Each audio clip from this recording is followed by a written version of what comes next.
சென்னையில் இடைநிலை பதிவு மூப்பு ஆசிரியர்கள் தொடர்ந்து 11வது நாளாக போராட்டத்தில் ஈடுபட்டு வருகின்றனர்.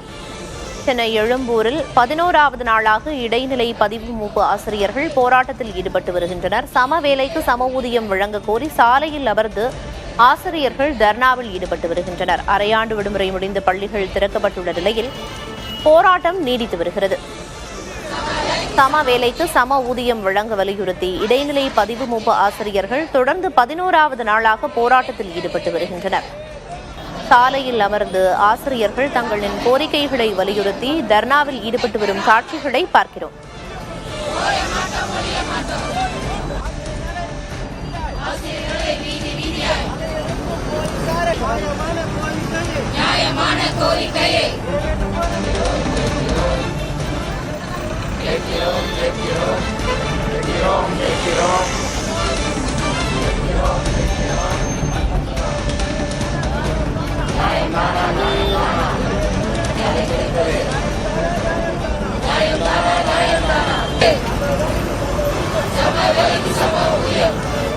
சம வேலைக்கு சம ஊதியம் வழங்க வலியுறுத்தி தொடர்ந்து 11வது நாளாக இடைநிலை பதிவு மூப்பு ஆசிரியர்கள் போராட்டத்தில் ஈடுபட்டு வருகின்றனர். இன்று எழும்பூரில் சாலையில் அமர்ந்து தங்களின் கோரிக்கைகளை முழங்கி அவர்கள் போராட்டத்தில் ஈடுபட்டு வரும் காட்சிகளை பார்த்தோம்.